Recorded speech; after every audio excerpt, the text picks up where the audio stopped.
presents Fact or Fiction, wherein we catch that bastard Bill O'Reilly lying again. Oh, wait, Bill, hold still. Allow me to soil myself on you. Victory is mine! Back to the trenches. We've not done this in a while, taken one of Bill O' the Clown's rants and translated it back into human to show you the fresh piece of steaming hogwash that it is. But on our third story in the countdown, pull up a chair and spend part of your evening with us as Bill O tries to tackle the cover of freaking Newsweek, but manages only to fall down a very long, painful flight of stairs. The Limbaugh-Obama controversy is thankfully just about over, but the far-left smear machine that propelled it to our attention is just getting started. The far-left smear machine propelled it to your attention? You didn't hear Limbaugh started by saying he wanted Obama to fail? Bill, you don't listen to Limbaugh? You know what they'll do to you when they find that out?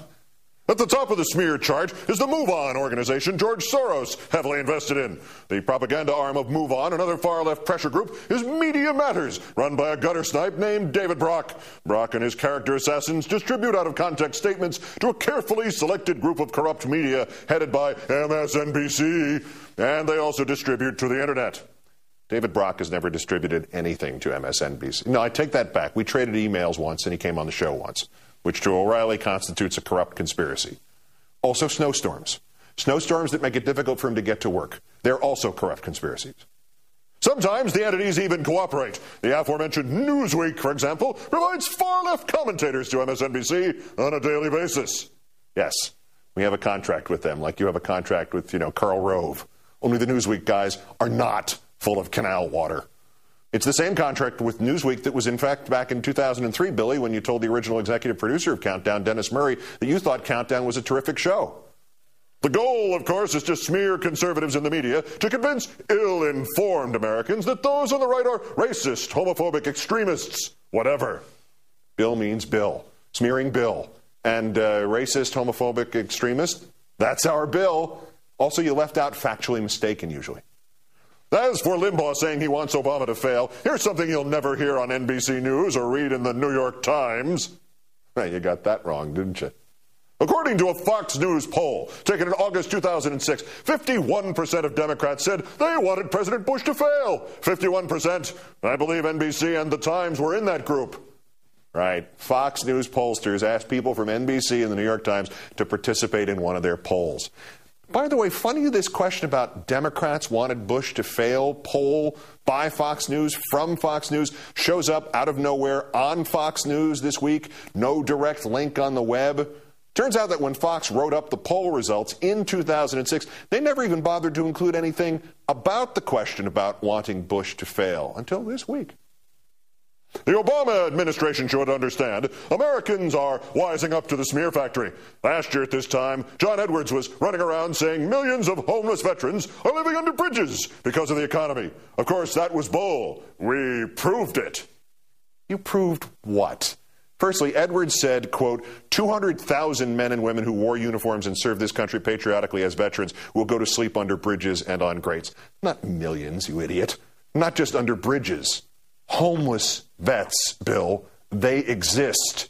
And in fact, the only thing that was proved was that Edwards was being conservative with that number. The Veterans Administration not only confirmed Edwards' number of 200,000 permanently homeless vets, but it also revealed there are 340,000 transiently homeless vets, our servicemen spending part or all of the year on the streets. You proved it, you gigantic flaming fraud, you.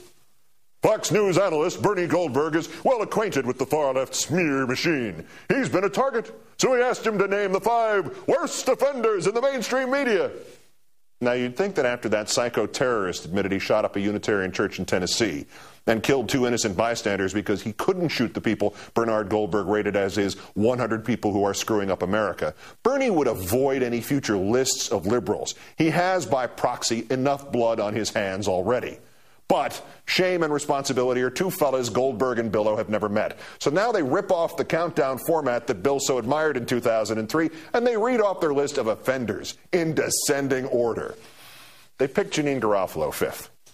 Seriously, you know what even Janine would say about this? You idiots lost an election to a far-left smear machine partially led by Janine Garofalo? What, is she a wizard? Can she fly or something? Something she never told me about? The Bernard Goldberg Paranoia Festival continues with Bill Moyers 4th, Daily Kos 3rd, to which Bill O said, "It's about as hateful as you can possibly get. You can't get a more hateful website than them." Want to bet? Did you read the Fox News website on Monday, Bill, in which the president was compared to a monkey and to Hitler? All right, you didn't need to read it because some news model read those quotes on Fox News, on TV. Anyway, Goldberg continues with the New York Times at number 2, and then the big finish, MSNBC is first. Goldberg. I have them on the list at number 1 because they are a division of a major news organization, NBC News, and the villains are not even people on the air. They're executives who most Americans don't even know their names, but they have made a business decision to allow, and I'm going to use this word very carefully, to allow defamation of conservatives with whom they have a beef. Now let's consider this in context for a moment. Since the day I began to criticize him, Billo's ultimate response, his fallback, has been to pull down his zipper and show everybody how much bigger his ratings are than mine. And Goldberg has routinely dismissed MSNBC and Countdown as irrelevant and trivial for the same reason. But we're also at the top of their list for worst, best, most influential liberals in the media. Worst, better than the New York Times. Worst, better than Janine the Human Torch Garofalo. Boys, either we have no ratings and we don't count, or we're the worst liberals in the world. Even in your funhouse mirror world, it cannot be both. So, Goldberg continues, this qualifies them in my book as journalistic hookers. But I say this, Bill, with apologies to the other hookers out there who only sell their bodies. These people have sold their journalistic souls. And Billo wraps it up with, and they have. Well, here it's finally happened. I'm going to have to agree with Bill O'Reilly. He is, after all, the authority on hookers. From the Andrea Macris lawsuit, whom O'Reilly told her about, quote, a girl at a sex show in Thailand who had shown him things in a back room that blew his mind. And there you have it. MSNBC is a company full of journalistic prostitutes because Billo the Clown once went into the back room with a Thai hooker. Case closed.